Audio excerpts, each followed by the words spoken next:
یہ یوم افطار جس کو عید الفطر کہا جاتا ہے، یہ سجدہ شکر ہے اللہ کے حضور کے مالک تو نے ہمیں ہدایت عطا کی، تو نے ہمیں توفیق عطا کی، اور تیری توفیق کے بغیر سخت گرمی کے یہ روزے ہم نہ رکھ پاتے، تیری توفیق کے بغیر فاقے نہ کاٹ پاتے، یہ تیرے ہی کرم سے، تیری ہی دی ہوئی توفیق سے ہمیں صبر نصیب ہوا۔ الصوم نصف الصبر، روزہ آدھا صبر ہے۔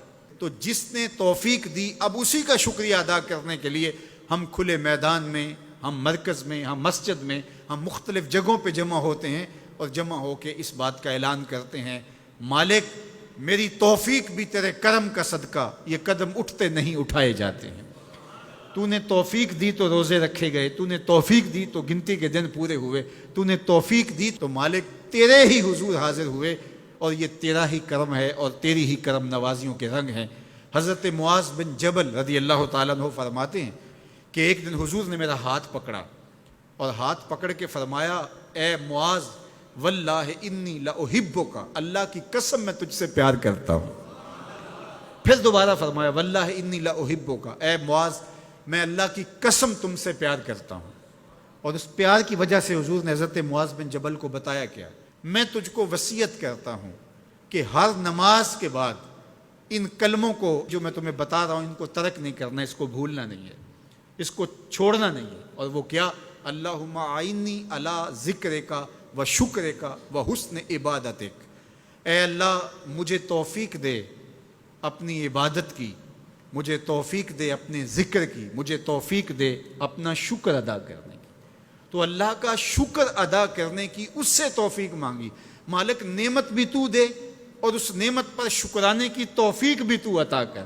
اور اللہ فرماتے ہیں میری دی ہوئی نعمت پر میرا جب تم شکر ادا کرو گے میری دی ہوئی توفیق کے ساتھ، تو میں تم سے عہد کرتا ہوں لئن شکرتم لازیدنکم، میں تمہیں اور زیادہ عطا کروں گا۔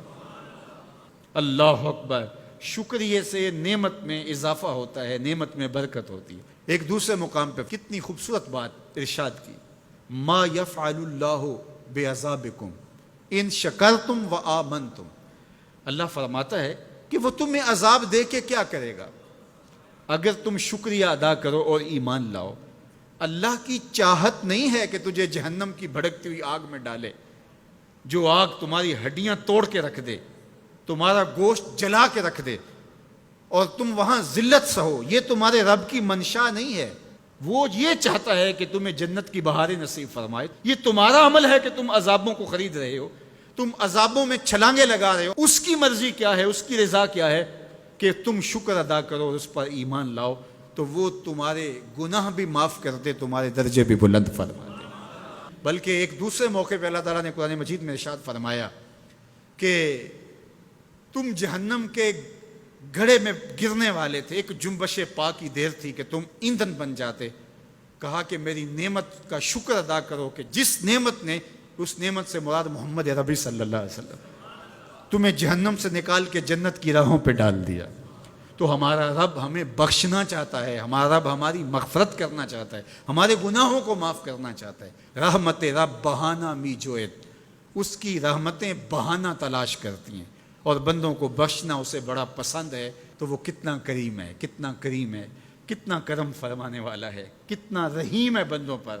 جب بندے عیدگاہ کی طرف آ رہے ہوتے ہیں اور چیخ چیخ کے کہہ رہے ہوتے ہیں اللہ اکبر اللہ اکبر لا الہ الا اللہ واللہ اکبر اللہ اکبر وللہ الحمد اللہ اکبر لا الہ الا اللہ واللہ اکبر اللہ اکبر وللہ الحمد اللہ اکبر لا الہ الا اللہ واللہ اکبر اللہ اکبر وللہ الحمد۔ تو اللہ فرشتوں سے فرماتا ہے کہ کیا مزدوری دی جائے اس مزدور کو جو کام پورا کرے؟